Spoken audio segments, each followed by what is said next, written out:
Cela ne nous a pris que quelques minutes sur les réseaux sociaux. Un arrêt de travail frauduleux à seulement 20 ou 30 euros. Pour entamer ce débat, c'est avec vous, Frédéric, votre chiffre du jour. Plus 40%, c'est la hausse des dépenses liées aux arrêts maladie en 10 ans. Patricia Lefébure, comment vous expliquez-vous cette augmentation? Il y a, parmi d'autres causes, le vieillissement de la population. Oui, il y a plusieurs causes. Déjà, vous l'avez dit, ce n'est pas le nombre d'arrêts de travail, là, c'est les dépenses liées aux arrêts de travail. Donc... Alors, petite anecdote. Quelqu'un l'autre jour, on a quand même pas mal de salariés tous les jours au téléphone. Quelqu'un a quand même osé me dire que ça faisait 5 ans qu'elle était en arrêt. Alors, elle a fait arrêt maladie, puis arrêt de travail. 5 ans. Donc là, 5 ans de confinement, quoi, quelque part. Ouais. Et donc en fait, il y a un moment, ils sont bien payés par quelqu'un, et là, on peut se dire, voilà, est-ce que c'est vraiment aujourd'hui ce qu'on veut? Donc il y a ceux qui vont se mettre en arrêt maladie, il y a ceux qui vont peut-être essayer de pousser pour faire via la médecine du travail l'inaptitude, mais il y a combien de dossiers qui sont acceptés?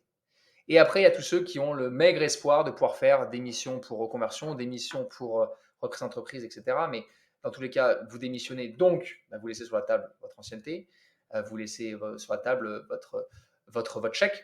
Alors, vous avez peut-être un moyen de récupérer le chômage, mais comme vous voyez qu'il serre la vis, déjà, regardez un petit peu les stats, mais c'est déjà ultra complexe de pouvoir bénéficier de transition pro, pour la simple et bonne raison que dès lors que vous avez fait un bac+2 et autres, vous êtes trop capé. Dès lors que vous voulez vous mettre juste à votre compte dans le même domaine d'activité, en fait, c'est pas innovant, donc on n'a pas forcément besoin de plus de consultants en freelance. On va plutôt passer à quelqu'un qui va faire quelque chose de très innovant, qui va devenir je sais trop quoi, artisan ou autre. Donc, qu'est-ce qu'on veut? Et on veut pousser maintenant les patrons à bout, à licencier à tour de bras, ce qui va aussi coûter de l'argent, peut-être à garder des gens, à les mettre au placard en attendant qu'ils craquent. Les conditions vont forcément se dégrader, et donc le client va être mal servi, et finalement, pour qu'il y ait une dynamique de plein emploi, il faut que client, fournisseur, employé, employeur soit dans cette dynamique positive de on génère tous du positif, donc du cash. Et si c'est ce que Emmanuel Macron veut, peut-être qu'en faisant ça, il va peut-être à l'encontre de son idée, quoi. J'ai besoin d'un arrêt de 2 jours à partir de demain. Pour te faire un arrêt, il me faudra les dates, ton numéro de sécu, nom, prénom et le motif que tu veux sur l'arrêt. Dès que j'ai les infos, sous 10 minutes, c'est prêt. Une fois le virement effectué, l'arrêt de travail est délivré. Donc déjà, par exemple, si les salaires augmentent, forcément, un même arrêt de travail coûtera plus cher. C'est déjà à la base le fait qu'il y ait moins de chômage. Les salaires n'ont pas augmenté malgré tout de 40% en 10 ans. Oui, tout à fait. Non, mais c'est pour ça qu'il y a plusieurs causes. Si il y avait une cause simplement, ce serait idéal, on saurait sur quoi agir. Mais l'une des causes, c'est qu'il y a de plus en plus de personnes qui travaillent, et tant mieux. Le gouvernement s'enorgueillit d'avoir moins de chômage, et c'est une bonne chose. Mais forcément, s'il y a plus de travail, il y a aussi plus d'arrêts de travail quand les gens sont malades. Et vous l'avez très justement dit, effectivement, le fait du vieillissement de la population et des gens qui travaillent avec le recul de l'âge de la retraite, c'est pas du tout de la... À première vue, il semble réel. Le nom du médecin figurant au bas de l'arrêt et le centre de santé existent bel et bien. Des médecins parfois complices, mais bien souvent victimes d'usurpation d'identité. Bonjour, vous allez bien? Comme ce généraliste qui souhaite garder l'anonymat.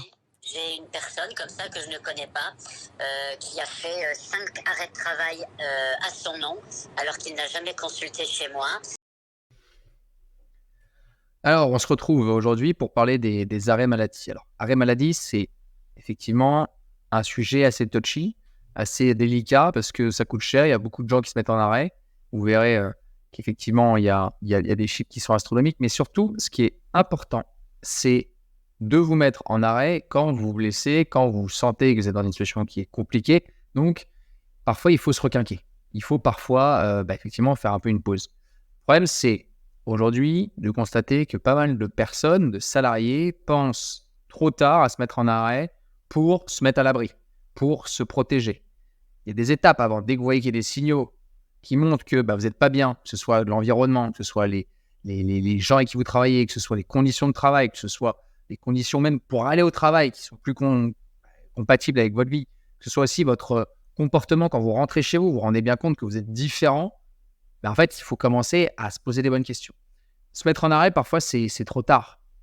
C'est trop tard, et le risque, c'est que vous mettiez beaucoup de temps à vous sortir de cette phase d'enlisement. Puisque quand on est en arrêt, on prend de la distance. Oui, on se requinque, oui, on souffle, et à un moment, on se met à distance et du boulot, et des collègues, et peut-être aussi de sa famille, on s'isole. Le truc, c'est que si vous pensez qu'en vous mettant en arrêt, vous allez pouvoir avoir un levier pour négocier une sortie à l'amiable, vous vous trompez. Vous vous trompez, mais vraiment sur toute la ligne. L'arrêt, c'est important. Vous avez besoin de vous requinquer, ok, mais tôt ou tard, il faudra vous confronter à votre employeur. Il y a un moment, il faudra y retourner pour pouvoir négocier si c'est vraiment ce que vous recherchez. Il faudra y retourner pour négocier une sortie.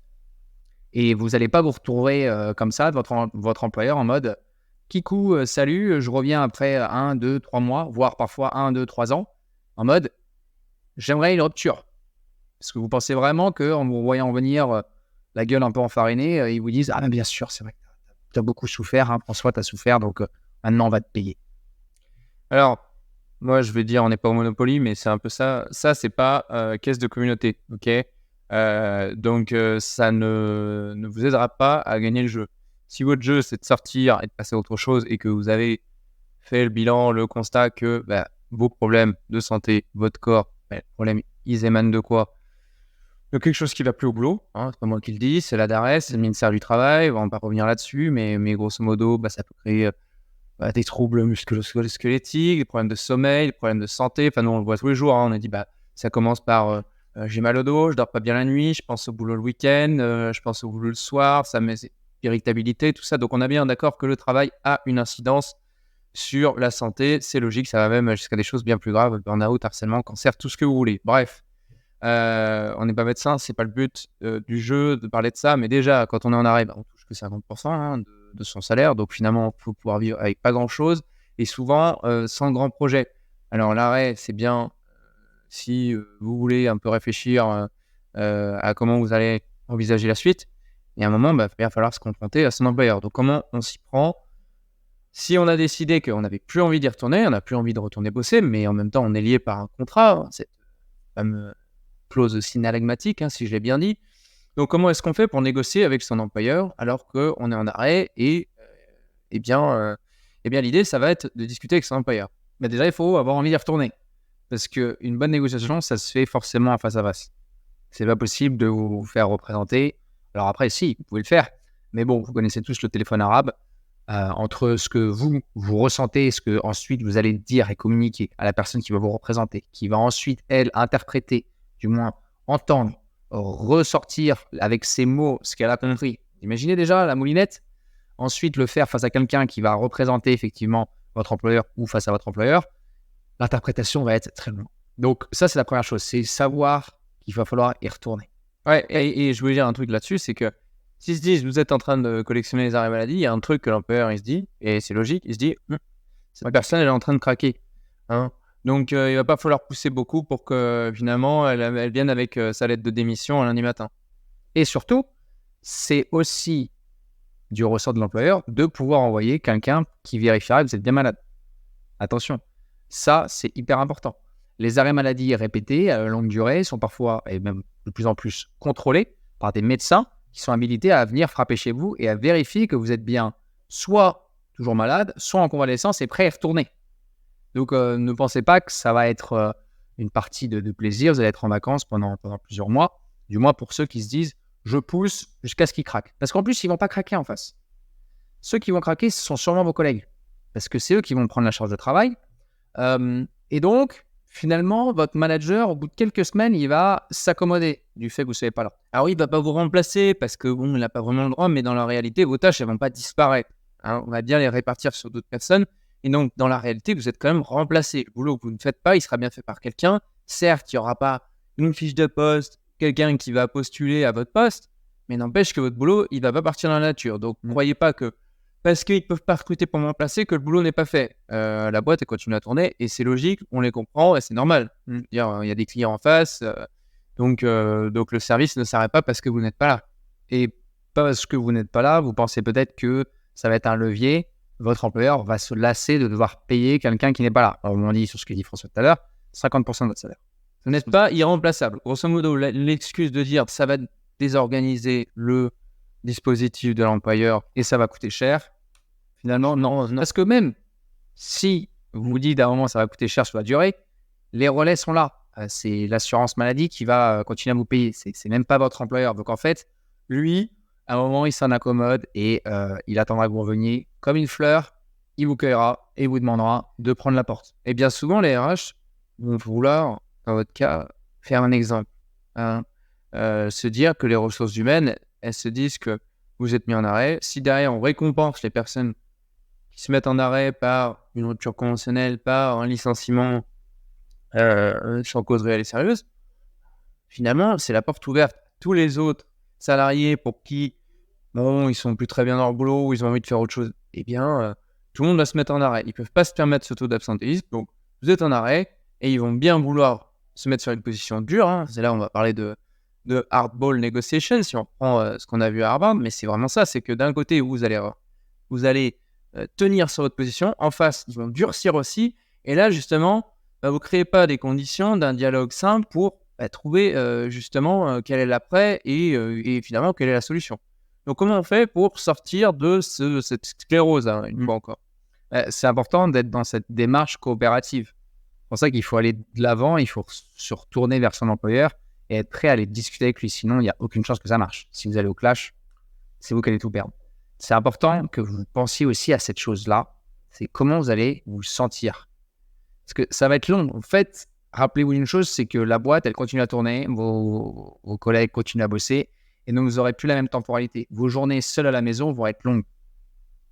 Vous allez avoir votre conjoint qui va rentrer, les enfants, etc. Tout ça, ça va être impacté par le fait que vous soyez dans des conditions compliquées. Votre corps a réagi. Je ne reprends pas ce que disait François, mais le corps réagit, vous envoie des signaux, et les signaux, ils sont tout de suite impactés sur votre famille. C'est eux qui traquent en premier. Vous allez passer des journées seules à la maison. Comment vous allez vous regarder au bout de plusieurs semaines dans le miroir? Ça, c'est vraiment une question que vous devez vous poser. C'est combien de temps je suis prêt à tenir? Alors, il y en a certains qui vont me dire, ouais, au pire, moi, je fais avec la médecine du travail qui m'a conseillé d'aller voir pour faire un dossier d'inaptitude. Ok. Déjà, première chose, inaptitude. Est-ce que vous êtes prêt à accepter d'être inapte? Déclarer inapte à un poste dans lequel vous êtes un bon élément. Exactement. Oui, bon, si vous êtes un mauvais élément, même pas la peine de continuer la vidéo, passez à autre chose. Hein, vous êtes là pour profiter du système, passez à autre chose, c'est pas grave. Mais si vous êtes un bon élément, si vous avez bien bossé et qu'il y a eu un petit caillou qui a enrayé la machine, ou alors que vous avez poussé le bouchon trop loin, est-ce que vous voyez être déclaré inapte? C'est un tampon, c'est inapte. Comment vous allez vous vivre ça? C'est recalé un peu, hein, vous êtes au rebut. C'est ça que ça veut dire. Déjà, alors la procédure d'inaptitude reconnue comme maladie professionnelle, c'est pas simple du tout à obtenir, surtout que, on le sait, hein, les médecins, les médecines du travail sont engorgés, surtout en ce moment, depuis la fin de l'amendement de poste, on l'a déjà dit. Donc aujourd'hui, reconnaître un dossier comme une aptitude professionnelle, ça relève du parcours du combattant. Hein, on a des médecins qui sont très fermés et c'est normal puisque ils se disent c'est un peu la carte de sortie de prison facile, hein, de se dire ouais, je sors sur une aptitude, j'ai le doublement de mes indemnités de départ dans le cas d'un licenciement. En fait, croyez pas que c'est si facile que ça. Si c'était si facile, tout le monde ferait ça et il y aurait des abus. Deux choses, à votre avis, combien de temps ça prend? Et ensuite, c'est combien de dossiers sont acceptés? Ouais, parce qu'il y a l'obligation de reclassement. Pour revenir là-dessus, c'est que d'abord, l'employeur, il va essayer de vous reclasser dans d'autres postes. Donc, si vous avez une grosse boîte, il y a énormément de postes, il y a des milliers de métiers différents. Donc, c'est très facile de retrouver à reclasser une personne. Alors, si vous êtes déclaré inapte à l'entreprise, c'est encore autre chose. Mais c'est vrai que dans ce cadre-là, posez-vous la question. Est-ce que vous avez envie d'écumer les cabinets médicaux, de devoir aller chez le psy, de devoir faire ce travail sur vous-même, de vous dire que vous n'allez pas bien et de vous mettre dans une spirale de négativité, parce que finalement, c'est ça. Et rappelez-vous une chose, c'est que, on va revenir sur le triangle de Karpman, mais c'est quelque chose d'important. En vous mettant en arrêt, vous vous mettez dans le statut de victime. Alors, le triangle de Karpman, du coup, c'est un triangle. Hein. Donc, il y a la victime, il y a le sauveur et il y a le persécuteur. Vous êtes ni une victime, votre employeur n'est pas le persécuteur et personne ne viendra vous sauver, en fait. Ni le psy, ni la médecine du travail, ni les prud'hommes, ni les avocats, ni les syndicats, ni personne ne viendra vous sauver. La première chose pour sortir de votre situation, c'est d'abord d'y croire. De croire que vous êtes responsable de votre vie, que vous pouvez vous aider et que vous pouvez trouver une solution.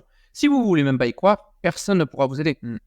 D'abord, la première chose, c'est d'abord décider d'y croire. Alors, vous pouvez faire visualisation positive, des choses comme ça, tout ce que vous voulez, histoire d'avoir un état d'esprit un peu d'acier, surtout dans des périodes où vous n'allez pas bien, vous avez certainement certainement tirer sur la corde. Mais l'important d'abord, c'est d'y croire. Donc, vous n'êtes pas une victime. Et répétez-vous que personne ne viendra vous sauver. Et votre employeur, oui, certes, il a ses torts, mais vous aussi. Vous devez être responsable de votre situation. Donc, ce qui est important, c'est que si vous décidez de vous aider, on pourra vous aider. Votre environnement pourra vous aider. Votre conjoint, vos enfants. Il y aura une spirale positive qui vous fera prendre conscience que vous devez sortir par le haut. Pour sortir par le haut, donc, ce qu'on vous disait, c'est qu'il faut déjà être en mesure d'accepter d'aller vers l'échange. Donc, un échange constructif avec votre employeur. Dites-vous bien que oui, vous avez tardé. Oui, vous avez fait une erreur. C'est-à-dire vous avez attendu trop longtemps et donc, en fait, votre corps vous dit stop et vous mettez en arrêt. Donc, il fallait le faire plus tôt. Mais maintenant que vous êtes en arrêt et que vous requinquez, préparez-vous à y retourner pour pouvoir négocier. Ça ne veut pas dire que vous allez devoir y retourner ad vitam aeternam, mais ça veut dire que vous êtes dans cette démarche de vous dire, ok, j'essaie d'y retourner. Au moins pour discuter. Au moins pour pouvoir vous asseoir à table de négociation. Alors comment on fait? Bien sûr, là il y a un moment, il y a un différend. Vous êtes chez vous, il est chez lui. Il n'attend pas que vous reveniez. Vous avez besoin de lui. Donc, c'est à vous de faire le premier pas. Donc, c'est pour ça que François vous dit effectivement qu'il faut que vous soyez dans cette condition d'accepter la situation et de ne pas attendre qu'il y ait un sauveur. C'est à vous de faire le premier pas. C'est à vous d'être dans cette prise de décision et vous dire je vais commencer à aller préparer des bons arguments, à préparer une bonne approche pour pouvoir avoir une transition professionnelle qui soit cohérente avec ce que je veux maintenant. Et donc, c'est pour ça qu'il faut que vous pensiez à vous. Pensez à ce que vous ne voulez plus déjà. Qu'est-ce qui fait que vous êtes en arrêt? Pourquoi vous avez sombré? Pourquoi vous avez attendu aussi longtemps? Et listez-vous tout ce qui fait qu'aujourd'hui vous êtes là et que vous ne voulez plus répéter, plus réitérer. Ça va déjà vous aider à vous dire, ok, moi je suis capable maintenant d'aller négocier. D'accord? Donc c'est vraiment important que vous soyez dans cette démarche de vous dire, ok, intellectuellement, psychologiquement, je me requinque pour pouvoir aller de l'avant. Sinon, c'est même pas la peine. Restez en arrêt 3 ans, profitez du système. Et personne. L'arrêt, c'est pour votre santé. D'abord, votre santé avant tout. Et une fois que vous avez décidé de partir et que vous voulez votre rupture conventionnelle, nous, on a une petite histoire. Hein, si on prend le cas de Cécile qui était dans notre parcours, elle était en arrêt. Elle a négocié avec son employeur. Elle a négocié sur le parking. Okay, parce que, en fait, de retourner dans la boîte, retourner dans l'enceinte de la société, c'était trop dur pour elle. Mais, n'empêche que elle a fait les démarches. Elle a pu employer son script. Elle a pu convaincre sa boss directement sur le parking, juste devant sa voiture. Et la rupture conventionnelle a été signée là, signée à l'oral, mais ils se sont entendus sur le parking. Donc, quand on est en arrêt, c'est possible de signer une rupture conventionnelle, de s'entendre avec son employeur. Mais d'abord, il faut être dans les bonnes dispositions. Donc, si vous voulez savoir quoi dire à votre employeur, avec qui il faut discuter de ça, est-ce qu'on fait ça avec les RH, est-ce qu'on fait ça avec son manager, est-ce qu'on fait ça avec plus haut, qu'est-ce qu'il faut dire, qu'est-ce qu'il ne faut pas dire, comment on fait pour éviter un refus et se retrouver soit au placard, soit finalement à devoir démissionner et donc à s'asseoir sur, 5, 10, 20 ans d'ancienneté. Eh bien, je vous renvoie vers notre masterclass. Je pense que là, on vous donnera un petit peu plus les billes et si vous voulez nous contacter, vous savez comment le faire. Hein. On va le répéter puisque c'est d'habitude sur YouTube. Cliquez sur le lien, prenez rendez-vous sur Calendly, on prendra rendez-vous au téléphone et puis si vous êtes éligible, on prendra le temps en visio de creuser un peu plus qu'est-ce qu'on a, quelle est la stratégie dans votre cas, le plan d'action, les étapes, vers qui se tourner, comment gérer ses émotions. Dans votre cas, vous avez émotionnellement, ça va être compliqué d'y retourner. Savoir aussi lire les émotions en face et puis ensuite, il y a un moment, il faut savoir négocier et verrouiller cette négociation. Donc, dites-vous bien que l'étape la plus difficile, elle vient de vous, c'est d'accepter qu'il va falloir y retourner. Et ça, vous allez voir, c'est ultra puissant, parce qu'une fois que vous savez que vous pouvez y aller, nous, on vous explique comment y aller. Et le fait d'y retourner, vous allez voir que vous pouvez vous sentir pousser des ailes et que vous allez pouvoir y arriver. C'est hyper important. Ça me fait penser à notre amie Christine, là, notre doyenne, près de 35 ans de bon level service, elle a craqué. Elle aussi, elle avait besoin de repos, malheureusement. C'est ce qu'elle nous a dit. Elle nous a dit la plus grande satisfaction, c'est d'avoir pu y retourner et d'avoir pu négocier. Au-delà d'avoir pu négocier un chèque, etc., c'est d'avoir pu y retourner et défendre par moi-même mon cas. Parce que si vous êtes là, c'est aussi de votre responsabilité. Donc, il faut que vous soyez capable de partir à la tête haute et de pouvoir effectivement avoir les bons arguments et partir avec votre chèque. Donc, on vous explique tout ça. Prenez rendez-vous avec nous. Ça dure 15 minutes dans un premier temps. Si on sait qu'on peut vous aider, ensuite, vous allez pouvoir effectivement, en visio avec François ou avec moi, diagnostiquer votre situation et on vous dira exactement quoi faire dans votre situation. Donc rappelez-vous, si on vous dit d'y retourner, c'est pas pour vous remettre dans ce bain bouillant duquel vous vous êtes échappé tel une grenouille. Non, le but c'est vous y retourner pour en sortir. Parce que la clé de votre départ, la clé de votre sortie, votre porte de sortie, elle est là-bas. Elle est dans aucun cabinet médical. Donc la clé de votre sortie, elle est entre les mains de votre employeur. C'est l'esprit de Davos.